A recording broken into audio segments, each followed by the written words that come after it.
I sat in that sterile conference room as HR Director Janet Sullivan slid a performance improvement plan across the mahogany table. The fluorescent lights buzzed overhead while three executives watched my reaction. They expected resignation tears, maybe pleading. Instead, I calmly reached into my leather portfolio and pulled out my original employment contract, the one they clearly forgot about. My finger traced down to Section 12, subsection C, the exit clause. Janet's face drained of color as I smiled and asked if they had their legal department on speed dial. 3 months earlier, I thought I had it all figured out. My name is Rosemarie, and at 32 years old, I was the Senior Marketing Director at Pinnacle Financial Solutions in downtown Chicago. The gleaming office tower on LaSalle Street housed our mid-sized financial consulting firm, and I occupied a corner office on the 23rd floor with a view of the Chicago River that never got old. My Northwestern MBA hung proudly on the wall next to 5 years' worth of achievement awards from Pinnacle. I had consistently been a top performer, generating more new client revenue than any other director. The numbers spoke for themselves. My team had brought in 37% of all new business in the previous fiscal year. I felt untouchable, secure in my position, and ready to take the next step in both my career and personal life. The pregnancy test had shown 2 pink lines just 6 weeks earlier. James and I had been trying for over a year, and the joy of finally seeing those results was overwhelming. We decided to wait until the end of the first trimester to share the news, wanting to make sure everything progressed normally before making any announcements at work. Pinnacle Financial Solutions employed about 400 people, and the company culture was exactly what you'd expect from a traditional financial firm. Conservative suits handshake deals, and a leadership team that was overwhelmingly male. I was one of only 3 female directors in the entire company, something I wore as a badge of honor while simultaneously recognizing the challenges it presented. My closest colleague and friend was Marcus Torres, the finance director. We had started at Pinnacle within 6 months of each other and had climbed the corporate ladder together. Marcus was the person I grabbed coffee with every morning, the one who listened to my frustrations about the boys' club mentality, and the colleague I trusted most in the entire organization. We had each other's backs through budget battles, difficult clients, and company politics. My team consisted of 8 marketing professionals, including Sarah Williams, a brilliant junior coordinator who reminded me of myself when I was starting out. Sarah had incredible potential but lacked confidence, so I made it a point to mentor her and push her toward bigger opportunities. She was eager to learn and grateful for guidance, often staying late to perfect her work and ask questions about strategy. The IT director, David Park, was another ally of sorts. Quiet and observant, David noticed everything that happened in the office but rarely spoke up in meetings. He had a dry sense of humor and an encyclopedic knowledge of every system in the building. While we weren't close friends, we had developed a mutual respect over the years. Then came the announcement that changed everything. Bradley Hoffman, our new CEO, arrived in February with grand plans to restructure for efficiency. He was younger than his predecessor, maybe 45, with an aggressive management style and a vocabulary full of corporate buzzwords. Bradley had been brought in by the board to increase profitability, and he wasted no time making his intentions clear. During his first all-hands meeting, Bradley announced that layoffs were coming, but assured the top performers that they were safe. He spoke about eliminating redundancies, streamlining operations, and positioning Pinnacle for rapid growth. The message was clear: produce results or find yourself looking for a new job. I felt completely secure. My team's numbers were exceptional, my clients were loyal, and my track record spoke for itself. I began planning how to announce my pregnancy after the first trimester, thinking about how to position it as a positive development that wouldn't affect my commitment to the company. That confidence lasted exactly 3 weeks. On a Tuesday morning in March, I arrived at my office to find an email in my inbox that wasn't meant for me. The subject line read, RE Director Level Restructuring Plans, and it was clearly a forwarded message that had been sent to me by mistake. My heart stopped as I read the contents. The email thread was between Bradley and Janet Sullivan discussing plans to eliminate specific director positions. My name appeared in the third paragraph with a note that made my blood run cold. Leadership concerns about commitment level going forward. We need to handle this delicately to avoid legal issues. I scrolled through the rest of the conversation, my hands trembling as I read Marcus's name mentioned as a source of information about my work schedule and recent behavior. The betrayal hit me like a physical blow. My closest friend at the company had been feeding information to management documenting my arrivals and departures, noting when I seemed tired or left early. The worst part was the clear implication that they somehow knew about my pregnancy. References to future priorities and changing circumstances made it obvious that my personal situation had become a topic of discussion at the executive level. I hadn't told anyone, but apparently I hadn't been as discreet as I thought. I sat in my office staring at the screen and trying to process what I was reading. This wasn't about performance or restructuring for efficiency. This was about getting rid of a pregnant employee before she became a liability. The email mentioned needing to manufacture appropriate documentation and follow progressive discipline procedures to avoid wrongful termination claims. The realization that Marcus had betrayed me was almost worse than discovering the company's plans. We had shared countless conversations about the challenges of working in a male-dominated environment. He had been my sounding board when I felt frustrated or overlooked. I had confided in him about everything except the pregnancy, and apparently that trust had been completely misplaced. I forwarded the email to my personal account and deleted it from my work computer, my mind racing as I tried to figure out what to do next. The company clearly had a plan in motion, and I was walking into a carefully constructed trap. They were going to document performance issues that didn't exist, manufacture problems with my work quality, and build a case for termination that would protect them from legal challenges. The morning sickness that had been manageable suddenly felt overwhelming. I rushed to the bathroom and barely made it to a stall before losing my breakfast. As I sat there trying to compose myself, I realized that my pregnancy symptoms had probably been noticed by others. Maybe someone had seen me rushing to the bathroom, or perhaps my assistant had wondered why I wasn't drinking coffee anymore. When I returned to my desk, Marcus appeared in my doorway with his usual cheerful smile, asking if I wanted to grab coffee. I looked at him and felt sick all over again, knowing that this person I had trusted was actively working against me. I declined politely, claiming I had too much work to catch up on. The rest of the day passed in a blur of paranoia and planning. Every interaction felt loaded with hidden meaning. When Janet stopped by to ask how my projects were progressing, I wondered if she was gathering ammunition. When Bradley nodded at me in the hallway, I questioned whether it was a warning or just normal pleasantries. That evening, I sat in my car in the parking garage, hands shaking as I called James to tell him what I had discovered. His response was immediate and protective. We needed to find an employment attorney as soon as possible. I made an appointment with Patricia Rodriguez, a lawyer who specialized in workplace discrimination, for the following week. As I drove home through the Chicago traffic, I realized that my comfortable world at Pinnacle Financial Solutions was about to become a battlefield. The company had shown their hand too early, and now I had the advantage of knowing what was coming. The question was whether I could protect myself and my growing family from what they had planned. The systematic destruction of my career began slowly, like water finding cracks in a foundation.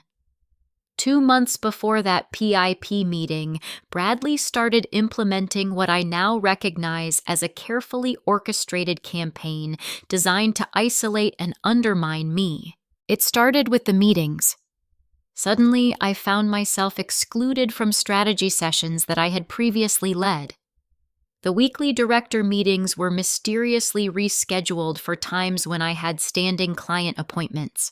When I asked Janet about the changes, she offered vague explanations about streamlining communication and reducing meeting fatigue. My project budgets began disappearing without explanation. The Meridian Industries campaign that I had been developing for 6 months suddenly had its budget cut by 60%. When I pressed for details, Marcus told me the company was reassessing resource allocation across all departments.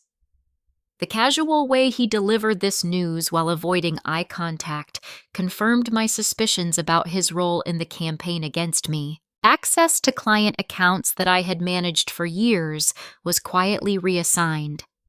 Janet presented this as part of Bradley's efficiency initiative, claiming that cross-training would improve client service. Angela Foster, a new marketing manager that Bradley had hired from outside the company, was given access to my most valuable accounts under the guise of providing backup support. Angela was everything I wasn't 26 years old, single, and willing to work 16-hour days without complaint. She had an MBA from Wharton and an aggressive ambition that reminded me of a younger version of myself, except without the ethical boundaries. Bradley clearly saw her as my replacement, and she embraced that role with enthusiasm. The documentation campaign was more subtle but equally damaging. Every minor issue was suddenly noteworthy. When morning sickness forced me to arrive 15 minutes late to the office, Marcus sent an email to the team noting that the 9 o'clock status meeting would begin promptly at 9. The implication was clear: I was holding everyone back. My reduced enthusiasm for working late was documented as a reliability issue. The client meeting I had to postpone due to a particularly brutal bout of morning sickness was marked in my file as a commitment concern. HR began scheduling informal check-ins with Janet, supposedly to ensure I had the support I needed during this busy period. I met with Patricia Rodriguez on a Wednesday morning in late April. Her office in the Loop was modest but professional, with law books lining the walls and diplomas from Harvard Law School prominently displayed. Patricia was in her 50s, with gray-streaked hair and the kind of sharp intelligence that made me feel hopeful for the first time in weeks. As I explained my situation, Patricia took detailed notes and asked pointed questions about the timeline of events. When I showed her the forwarded email, her expression darkened. She explained that pregnancy discrimination was illegal, but often difficult to prove, especially when companies were sophisticated enough to build alternative narratives for termination. Patricia advised me to start documenting everything immediately. Every conversation, every email, every change in my responsibilities needed to be recorded with dates and witnesses. She also suggested I research the experiences of other women who had become pregnant while working at Pinnacle, wondering if there was a pattern of behavior. That research led to a disturbing discovery. 3 women had left Pinnacle in the past 2 years after becoming pregnant or expressing interest in starting families. Maria Santos had been restructured out of her position 6 months after returning from maternity leave. Jennifer Walsh had resigned after being transferred to a role with significantly reduced responsibilities. Lisa Chang had been terminated during her pregnancy for what HR called performance issues that predated her condition. The isolation tactics became more pronounced as May progressed. Colleagues who had previously been friendly began treating me differently. Conversations stopped when I entered rooms. Invitations to after-work gatherings dried up. Sarah confided to me quietly that people were being asked questions about my performance and attitude, creating an atmosphere of suspicion and fear. Marcus's betrayal became more active and obvious. In team meetings, he would contradict my suggestions or question my analysis in ways he had never done before. He began copying Janet on emails that had previously been routine communication between colleagues. The friendship we had built over 5 years evaporated as he positioned himself as a management ally. The most devastating blow came when I discovered that Angela had been given access to my client files and strategic planning documents. I found her in my office after hours one evening, clearly copying proprietary materials from my computer. When I confronted her, she claimed Bradley had asked her to review processes for potential improvements. The realization hit me like a punch to the stomach. They weren't just planning to fire me. They were planning to steal my work, my client relationships, and my strategic insights to benefit my replacement.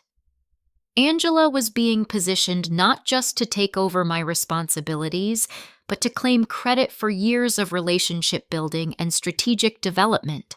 I called Patricia immediately after discovering Angela in my office. The attorney's advice was stark.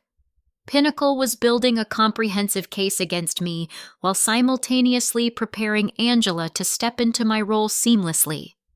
They were following a playbook designed to minimize legal exposure while maximizing their ability to retain the value I had created.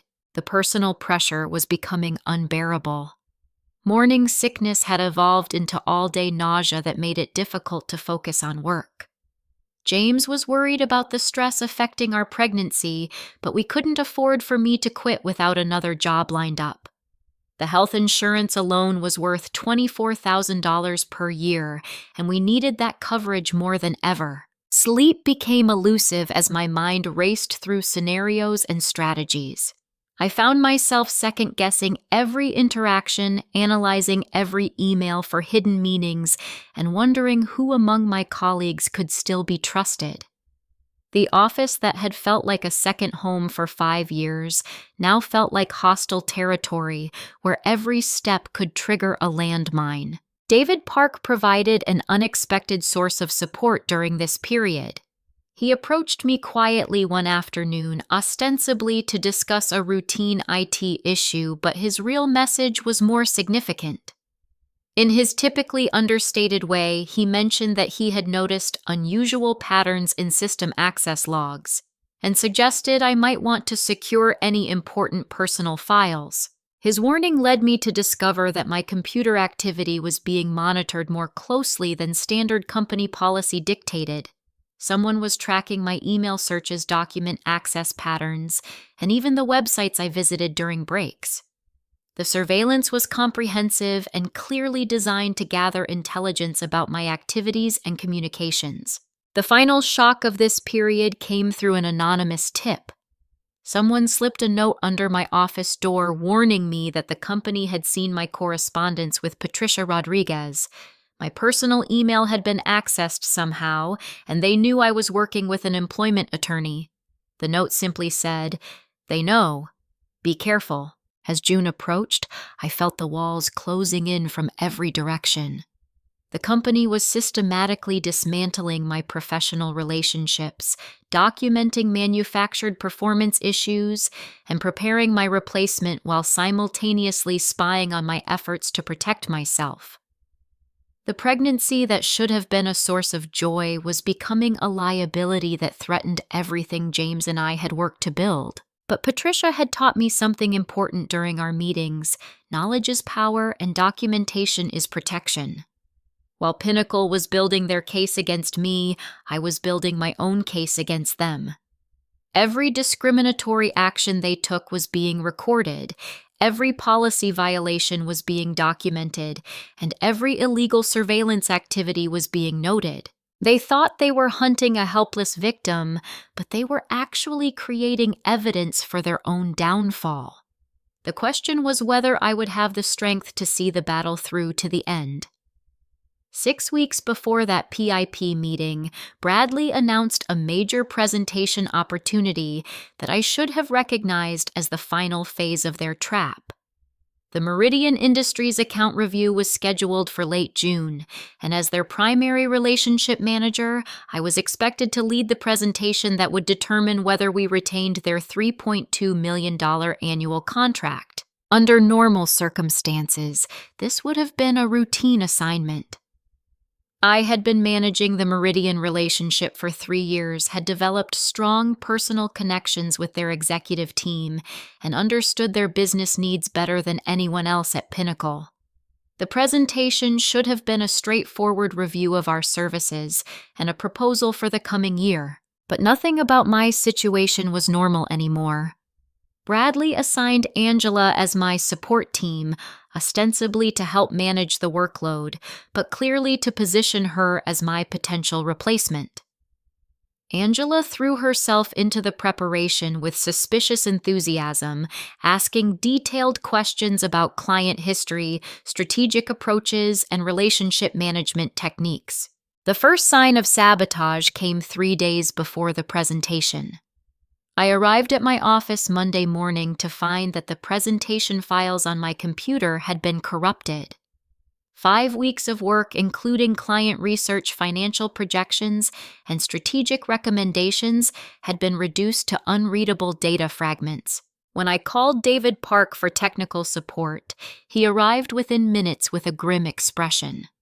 After examining my computer, he confirmed that the files hadn't been corrupted by accident.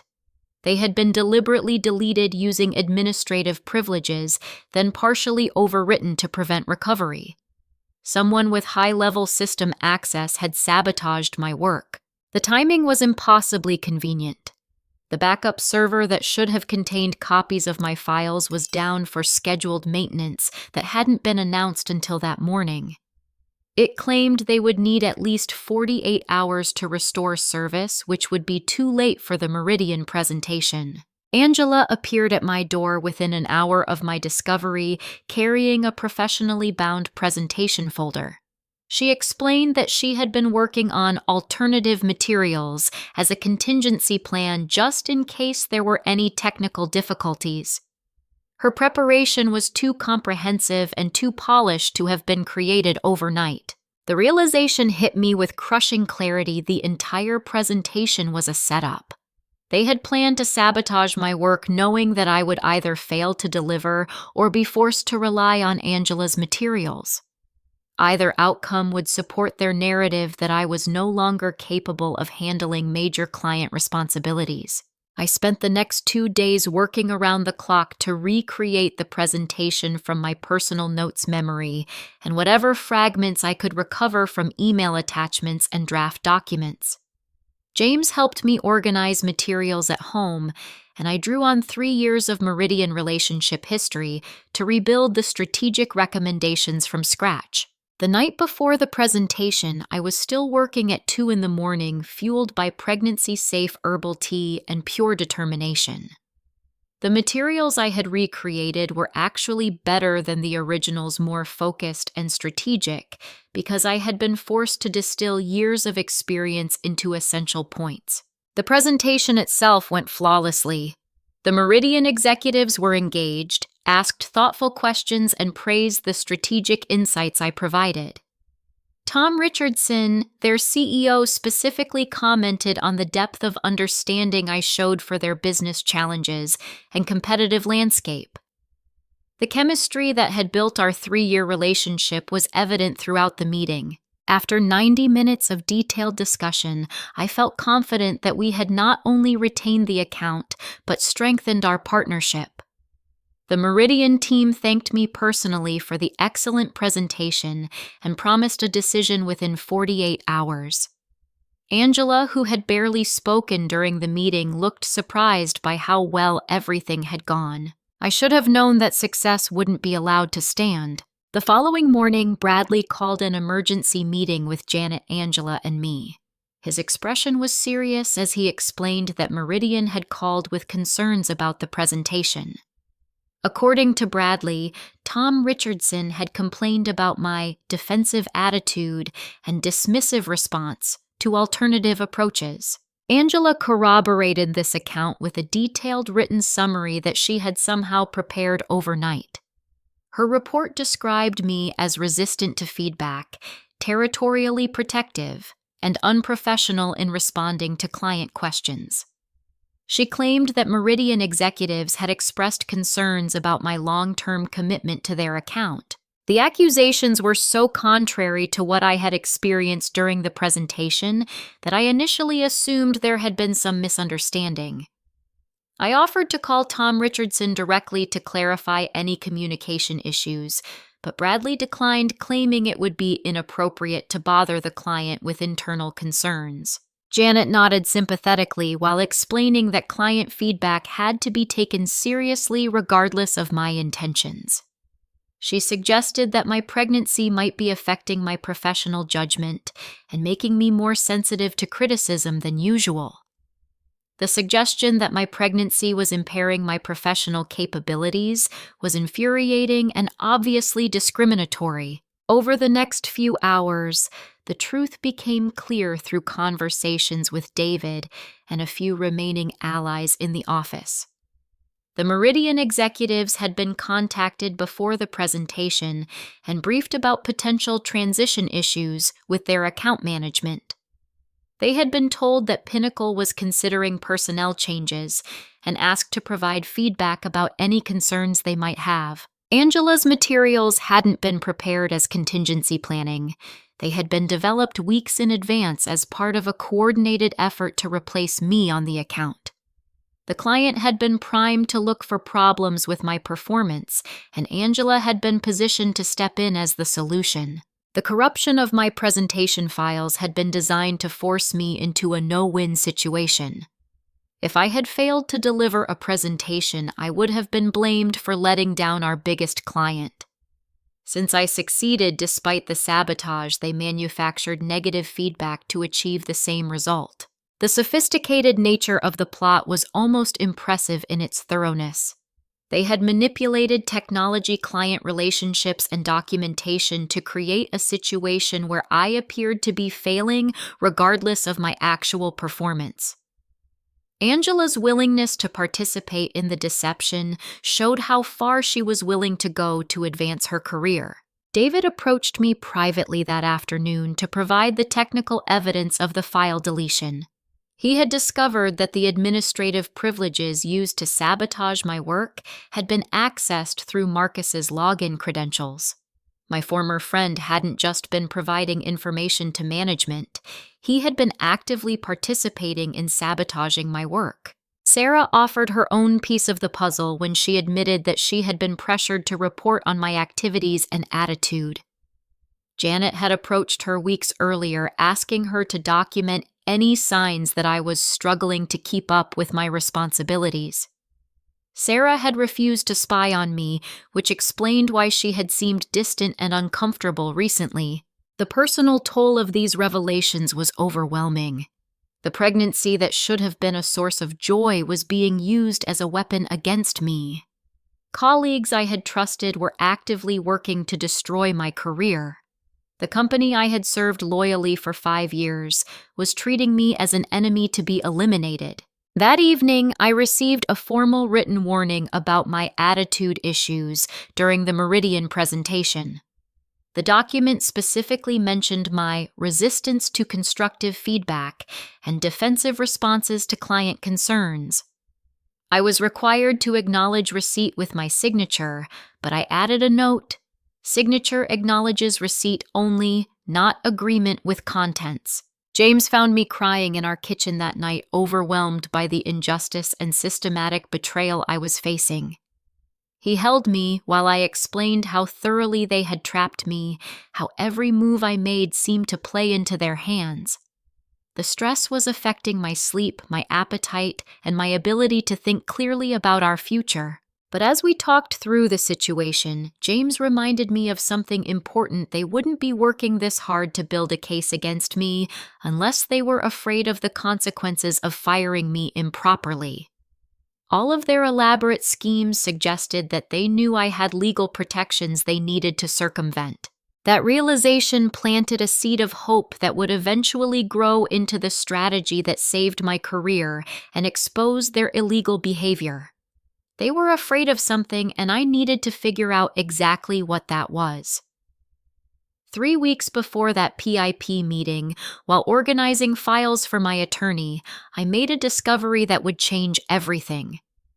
I was rereading my original employment contract, looking for anything Patricia might have missed when I noticed an unusual clause buried in the executive compensation section. Section 12, subsection C, dealt with termination procedures and severance benefits.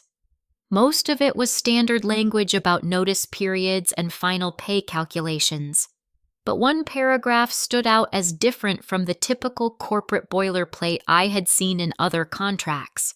The exit clause provided for 12 months of full salary plus benefits if I was terminated without documented cause.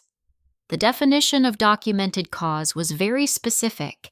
It required formal progressive discipline procedures, written performance reviews, and clear evidence of policy violations or performance failures that had been addressed through proper channels.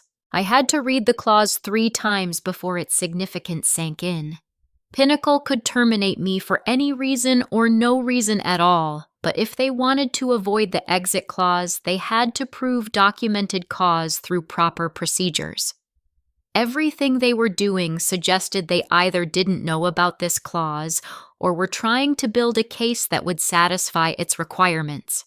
The more I studied the language, the more I realized that Pinnacle had failed to follow their own procedures in several critical ways. I hadn't received a formal performance review in 18 months, despite company policy requiring annual reviews for all directors. The progressive discipline procedures outlined in the employee handbook hadn't been followed. No specific performance improvement goals had been established or communicated. I called Patricia immediately to discuss my discovery. Her excitement was palpable as I read the clause over the phone. She explained that these types of provisions had been more common in executive contracts 5 or 6 years ago, but most companies had moved away from them because they were expensive and difficult to navigate. Patricia requested a meeting for the following day to review the entire contract and assess our legal position. She also suggested that I contact Thomas Mitchell, a former Pinnacle employee who now worked for a competitor. Thomas had left the company under unclear circumstances about 18 months earlier, and Patricia thought he might have insights into Pinnacle's employment practices. Thomas agreed to meet me for coffee the following Saturday morning. He chose a small cafe in Lincoln Park far from downtown and anyone who might recognize us. Thomas was about 40 with prematurely gray hair and the kind of tired expression that suggested he had seen too much corporate politics. His story was both enlightening and disturbing. Thomas had been a senior operations director at Pinnacle before being forced out through what he described as a systematic campaign of professional destruction. His crime had been questioning some of Bradley's more aggressive cost-cutting measures and advocating for employee protections during the restructuring process. According to Thomas, Pinnacle had a pattern of targeting employees who were perceived as potential legal liabilities. Pregnant women, older workers, and anyone who had shown interest in union organizing were systematically pushed out through manufactured performance issues and strategic isolation. The company had legal counsel specifically advising them on how to avoid discrimination claims while achieving their desired personnel changes. Thomas provided me with copies of internal emails from his time at Pinnacle that showed deliberate discussions about managing out specific employees. The language was careful and legally sanitized, but the intent was clear. Bradley had brought this approach with him from his previous company, where he had successfully eliminated dozens of employees without significant legal consequences. The most valuable information Thomas shared was about the surveillance and documentation practices that I was experiencing. Every targeted employee went through the same process: isolation from key responsibilities, exclusion from important meetings, manufactured performance issues, and ultimately a performance improvement plan that was designed to be impossible to satisfy. Patricia's investigation revealed additional contract violations that I hadn't noticed. The company had failed to provide the annual training required by my contract, hadn't offered the professional development opportunities outlined in my agreement, and had changed my reporting structure without following the notification procedures specified in the document. More importantly, Patricia discovered that the exit clause in my contract was legally binding and enforceable. The company couldn't simply ignore it or claim it was invalid. If they terminated me without following proper procedures, they would owe me the full severance regardless of their reasons for the termination. The financial implications were significant. 12 months of my salary plus benefits represented approximately $130,000 in direct costs to Pinnacle. For a company that was focused on cost reduction and efficiency improvements, that was a substantial expense they would want to avoid. Patricia began developing a strategy based on this information. If Pinnacle proceeded with termination without proper documentation, we would demand compliance with the exit clause. If they tried to manufacture cause through the PIP process, we would challenge their procedures and documentation. Either way, they were in a difficult legal position. The surveillance discovery that David had hinted at became more serious when he provided me with actual evidence. Computer logs showed that my email account had been accessed after hours using administrative privileges. My internet browsing history was being tracked beyond normal company monitoring. Even my phone calls from my office extension were being logged and reviewed. This level of surveillance went far beyond standard corporate security measures and entered the territory of potential privacy violations.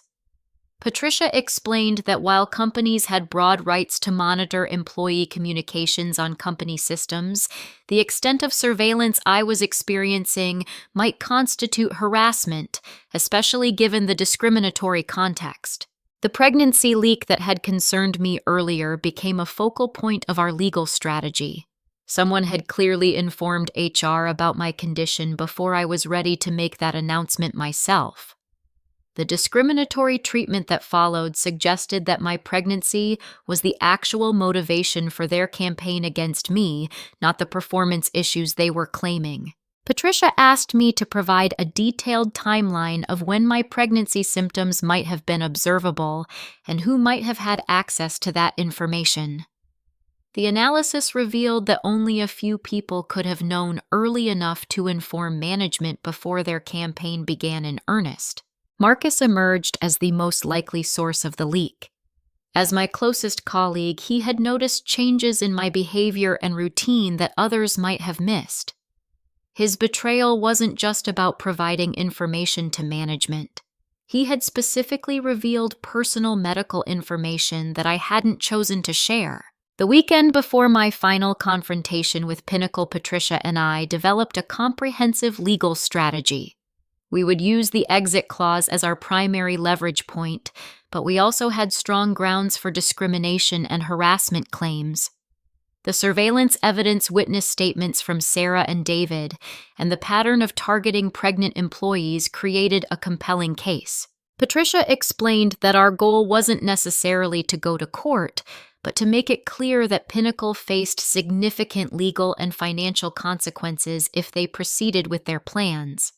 The exit clause gave us immediate leverage, but the discrimination claims could result in much larger damages and public relations problems for the company. I spent Sunday preparing mentally and emotionally for the battle ahead. James and I discussed the worst-case scenarios and the best possible outcomes. We agreed that protecting our family's financial security was the priority, but we also recognized that I had an opportunity to expose systematic discrimination that affected other employees. The physical toll of the stress was becoming more noticeable. I was 15 weeks pregnant, and the constant anxiety was affecting my sleep and appetite. My doctor had expressed concerns about my blood pressure and suggested stress reduction techniques that seemed impossible to implement while fighting for my career. But I also felt a growing sense of empowerment as our legal strategy took shape. For weeks, I had felt like a victim being systematically destroyed by forces beyond my control. Now I understood that I had legal protections and leverage that Pinnacle either didn't know about or was hoping I wouldn't discover. The company had made a crucial mistake by underestimating me and overplaying their hand. Their elaborate schemes to build a case against me had actually created evidence of their discriminatory intent. The exit clause they had forgotten about was going to make their campaign against me very expensive. As I prepared for what I knew would be the final confrontation, I felt a mixture of fear and determination. They had tried to make me feel powerless and isolated, but I was about to demonstrate that pregnant women weren't easy targets when they knew their rights and had competent legal representation. The battle was about to begin, and for the first time in months, I felt like I had weapons to fight back. The conference room felt like an arena when I walked in that Tuesday morning. Bradley sat at the head of the polished table with Janet Sullivan to his right, and Angela Foster positioned directly across from my designated chair. The fourth person in the room was Rachel Hayes, the company's legal counsel, whose presence confirmed that this wasn't a routine performance discussion. Recording equipment sat prominently on the table along with a stack of manila folders that suggested extensive preparation. The fluorescent lighting cast harsh shadows, and the windows overlooking the Chicago River seemed to mock the beautiful day outside, with their view of freedom I no longer felt. Bradley opened the meeting with corporate formality, stating the date, time, and attendees for the recording. His tone was professional but cold as he explained that we were there to discuss performance concerns that had been developing over several months and to establish a clear improvement plan moving forward. Janet took over the presentation with the kind of systematic precision that suggested legal review. She outlined a series of performance deficiencies that supposedly demonstrated my declining effectiveness as a director. The allegations included poor attitude toward feedback, missed deadlines, client dissatisfaction, and resistance to collaborative processes. Each accusation was supported by documentation that painted a picture of an employee who had become difficult, unreliable, and unprofessional. The Meridian presentation incident was described as a significant client relations failure. My reduced participation in after-hours activities was characterized as a lack of team commitment.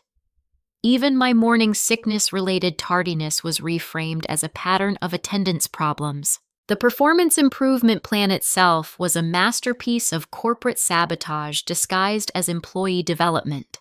The 30-day timeline was impossibly short for the extensive requirements they had outlined.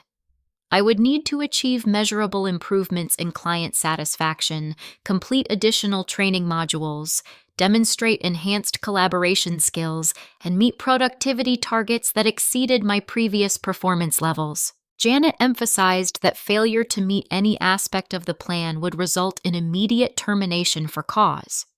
She presented the document as an opportunity for professional growth, but the subtext was clear. They had created a set of requirements that would justify firing me regardless of my efforts. Angela sat silently throughout most of the presentation, but her presence served a specific purpose. She represented my replacement, the younger, unencumbered employee who would take over my responsibilities when the PIP inevitably failed.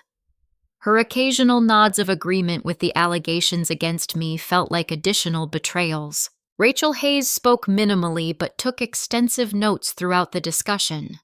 Her job was clearly to ensure that proper procedures were followed and that the company's actions could withstand legal scrutiny.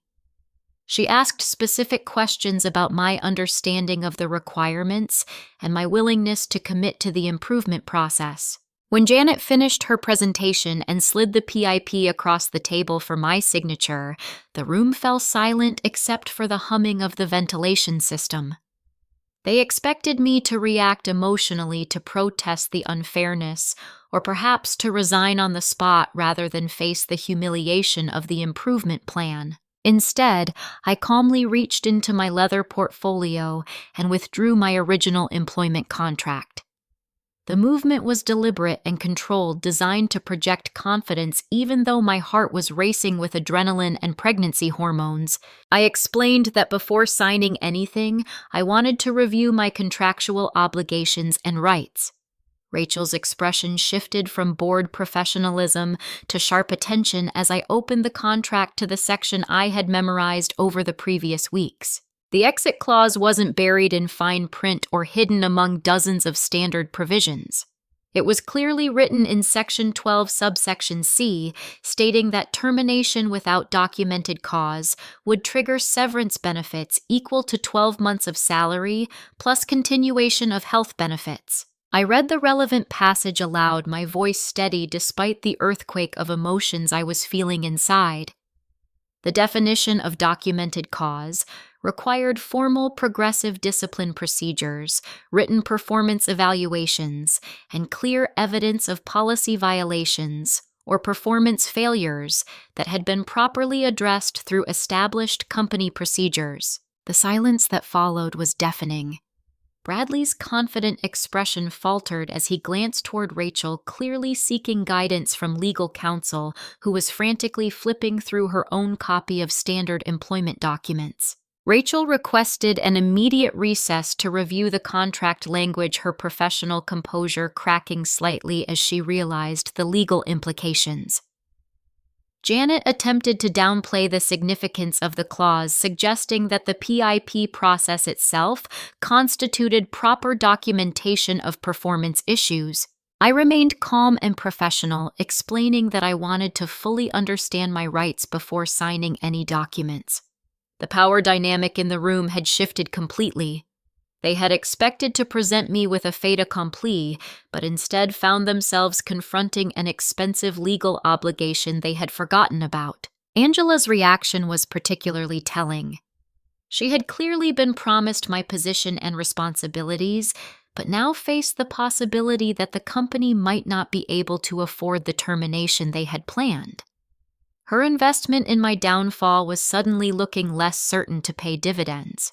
Bradley became visibly agitated as the implications became clear. His restructuring plans depended on eliminating my salary and benefits while retaining my client relationships and institutional knowledge. The exit clause made that impossible without following procedures they hadn't implemented. During the 20-minute recess, I sat quietly in the conference room while the others huddled in whispered conversations outside. I used the time to center myself and review the key points Patricia and I had prepared. This was the moment we had been building toward for weeks. When they returned, Rachel had clearly briefed the others on the legal exposure they faced. Her questions became more specific and cautious, focusing on whether I understood the improvement plan requirements and whether I felt capable of meeting them within the specified timeframe. The company's position was suddenly much less aggressive. They offered to extend the improvement period to 60 days supposedly to give me a better chance of success. They suggested additional support resources and training opportunities that hadn't been mentioned in the original plan. I declined to sign anything that day, explaining that I wanted time to review all of my options and consult with my own legal counsel. The phrase, legal counsel, landed like a bomb in the room, confirming their suspicions that I wasn't facing this situation alone. Bradley's frustration was barely contained as he realized that his carefully orchestrated plan was unraveling. They had spent months building a case for my termination, only to discover that the financial cost might exceed the benefits they hoped to achieve.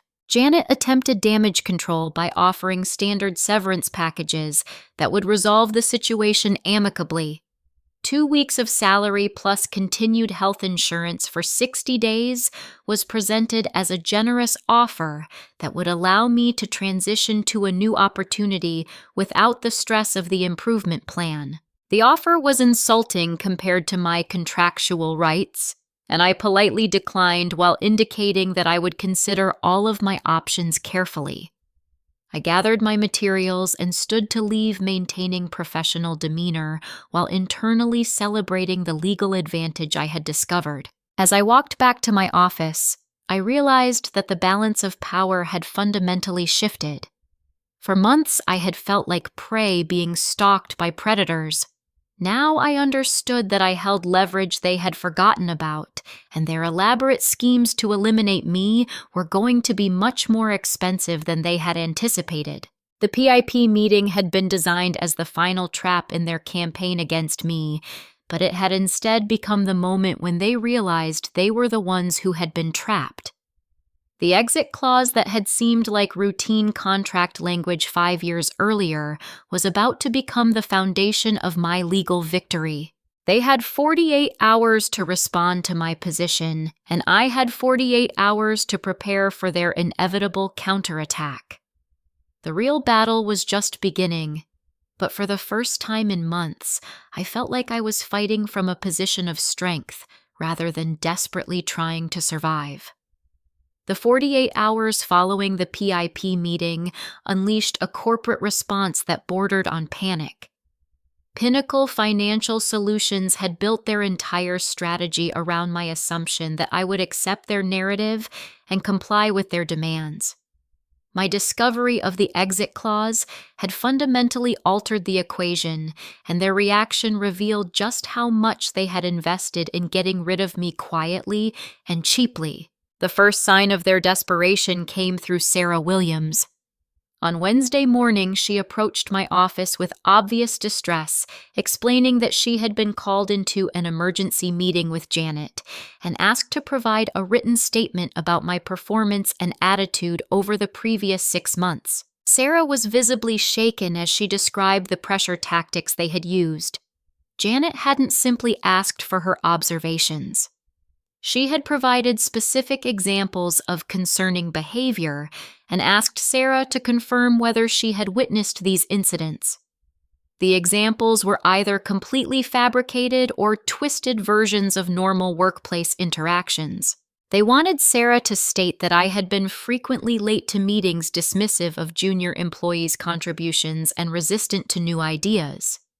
The most troubling request was for her to confirm that I had made inappropriate comments about work-life balance that suggested I was no longer committed to my role. Sarah refused to sign the false statement, but she was terrified about the consequences for her own job security.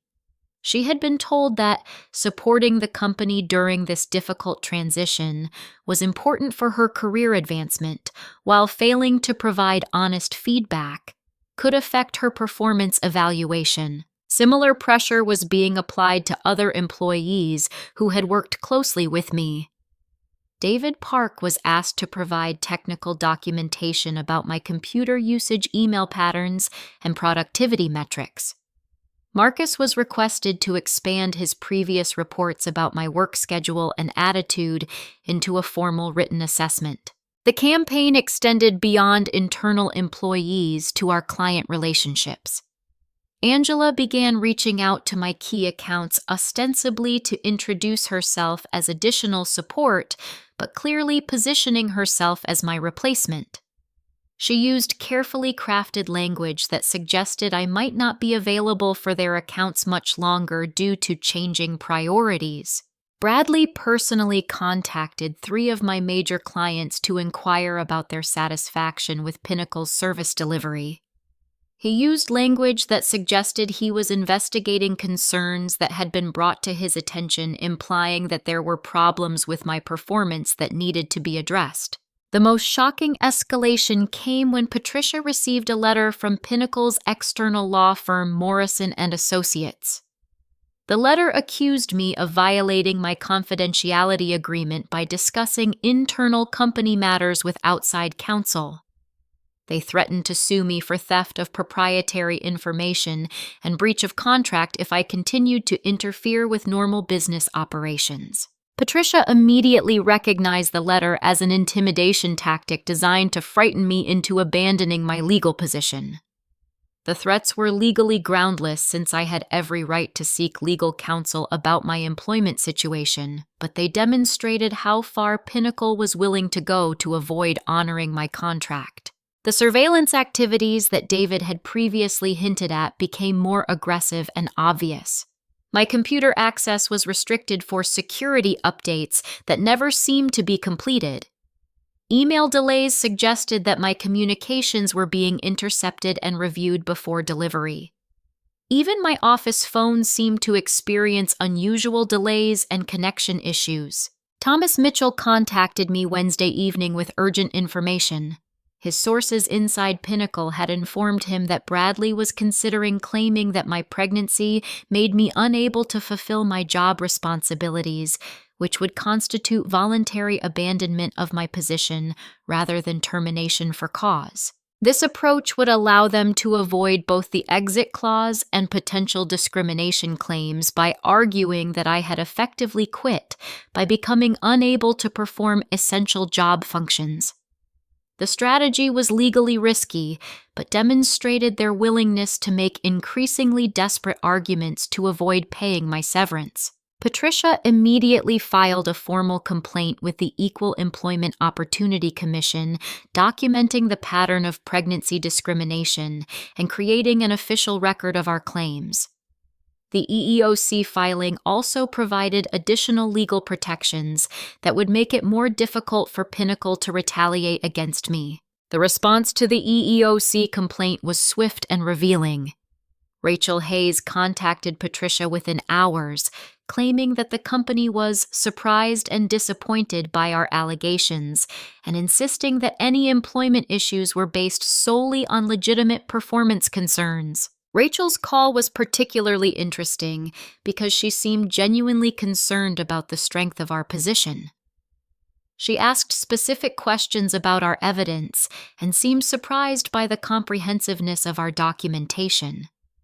Her questions suggested that Pinnacle's senior leadership might not have been fully informed about the extent of the discriminatory behavior. Thursday brought another escalation when Angela was given an official promotion announcement.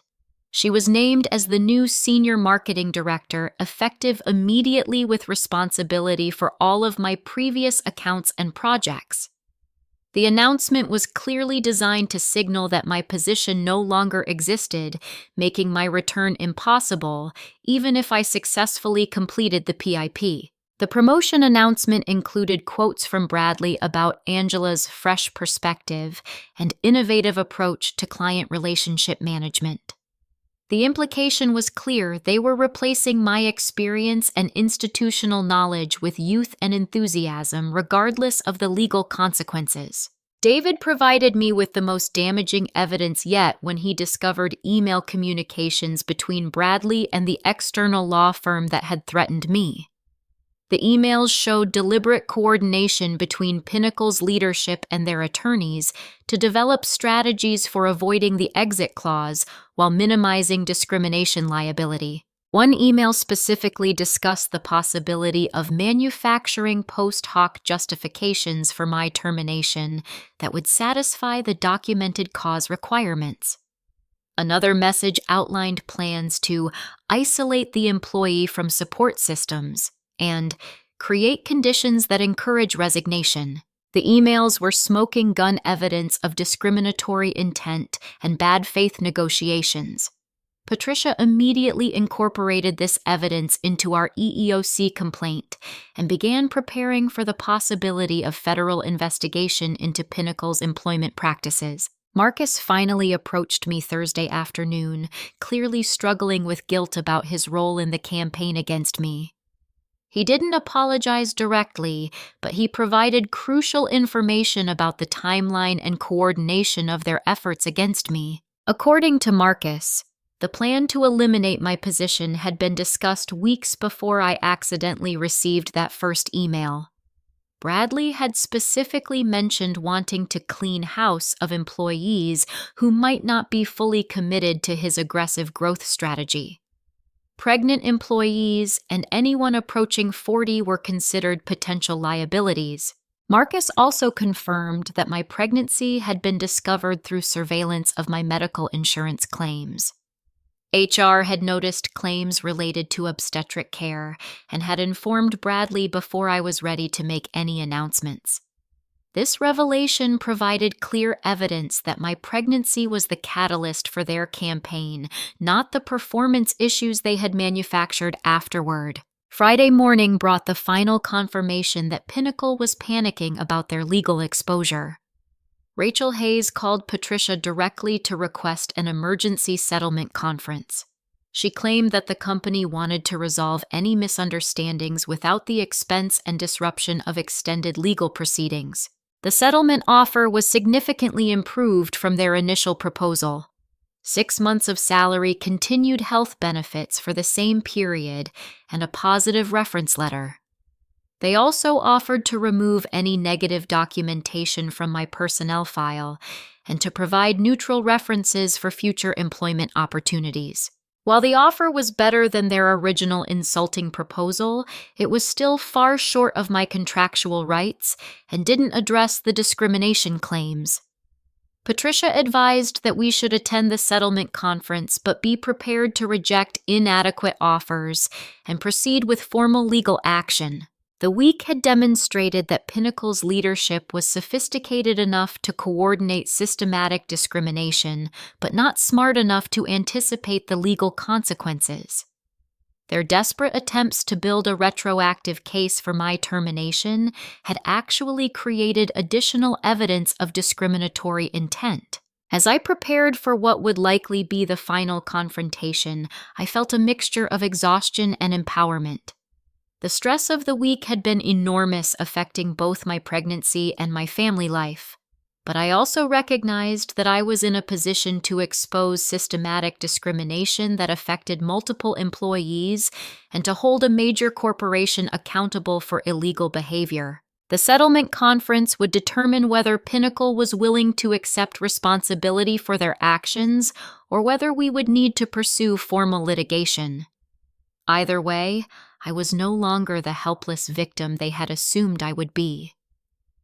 The final settlement conference took place in a downtown law office that felt more like a corporate boardroom than a legal proceeding. Pinnacle arrived with an army of representation: Bradley, Janet, Rachel Hayes, and 2 attorneys from Morrison and Associates. Their strategy was clearly to overwhelm me with legal firepower and corporate authority. Patricia and I sat across from this intimidating delegation with our carefully organized evidence files. The contrast was stark: 6 corporate representatives facing 2 women who had uncovered their systematic discrimination through careful documentation and legal analysis. Rachel Hayes opened with an attempt to control the narrative, claiming that Pinnacle was committed to resolving any misunderstandings about my employment situation. She emphasized the company's strong track record of supporting female employees and their surprise at allegations of discriminatory behavior. The improved settlement offer was presented as evidence of the company's good faith. 8 months of salary, full health benefits continuation, positive references, and removal of all negative documentation from my personnel file. They also offered to make a charitable contribution to a women's rights organization as a gesture of their commitment to workplace equality. Patricia responded by presenting our evidence in a systematic presentation that left no doubt about Pinnacle's liability. The email communications David had discovered were particularly damaging, showing deliberate coordination to circumvent my contractual rights and discriminate based on my pregnancy. The EEOC complaint had opened additional avenues for federal investigation and potential class action litigation. Thomas Mitchell had connected us with 3 other former employees who had experienced similar treatment, creating the foundation for a pattern and practice claim that could expose Pinnacle to millions in damages. Bradley's reaction to our evidence presentation was telling. His confident corporate demeanor cracked as Patricia read his own emails aloud, including the message about cleaning house of employees with family obligations. His attempt to interrupt was firmly shut down by the mediator. The most dramatic moment came when Patricia presented the financial analysis of Pinnacle's potential liability. Beyond my contractual exit clause, they faced potential EEOC fines, wrongful termination damages, and the costs of defending against multiple discrimination claims.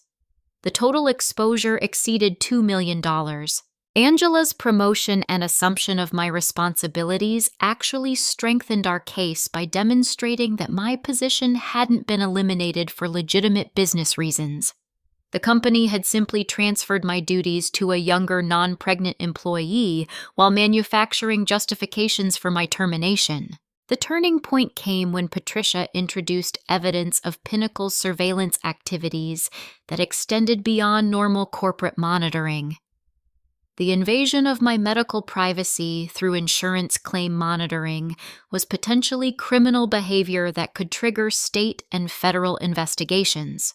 Rachel Hayes requested a private conference with her clients, and the corporate team huddled for nearly an hour while Patricia and I waited. When they returned, their entire approach had changed from aggressive defense to damage control negotiation. The final settlement reflected the strength of our legal position, full compliance with my exit clause, plus additional compensation for discrimination totaling 18 months of salary and benefits. They also agreed to implement comprehensive anti-discrimination training policy revisions and monitoring procedures to prevent similar situations. Bradley was required to issue a written apology acknowledging that my treatment had been inappropriate and contrary to company values. More importantly, Pinnacle agreed to cooperate with the ongoing EEOC investigation and to settle claims by other affected employees through a fund administered by Patricia's firm. The personal vindication was even more satisfying than the financial settlement. My pregnancy was publicly acknowledged as a protected characteristic that had been illegally used against me. The company was required to announce policy changes that would protect other women facing similar situations. Marcus approached me privately after the settlement was finalized to offer a genuine apology for his betrayal. He explained that he had been pressured by Bradley with threats about his own job security, but recognized that fear didn't excuse his actions. His willingness to provide evidence for the other discrimination cases was his attempt at redemption. Sarah Williams emerged from the situation as a hero who had refused to participate in manufactured accusations despite pressure from HR. Her courage in refusing to sign false statements had been crucial in undermining Pinnacle's credibility. I recommended her for promotion to other companies, and she quickly found a better position with higher pay. David Park's technical expertise and ethical courage had been essential to exposing the surveillance and sabotage activities. He used the experience to transition into cybersecurity consulting, specializing in protecting employees from corporate surveillance overreach. Angela faced consequences for her willing participation in discriminatory schemes.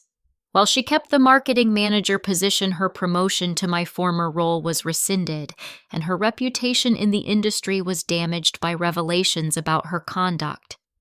Her ambition had led her to participate in illegal activity that ultimately harmed her career. The broader impact extended beyond Pinnacle to the entire industry. The EEOC investigation revealed similar patterns at other financial services firms, leading to a comprehensive review of pregnancy discrimination in corporate America. The case became a precedent for holding companies accountable for systematic discrimination. My pregnancy progressed smoothly once the stress of the legal battle was resolved. James and I welcomed our daughter Emma 4 months later, and the financial security provided by the settlement allowed me to focus completely on her early months without worrying about immediate employment. The experience taught me that legal protections only matter when people are brave enough to use them. Systematic discrimination thrives in silence and shadows, but crumbles when exposed to documentation and scrutiny.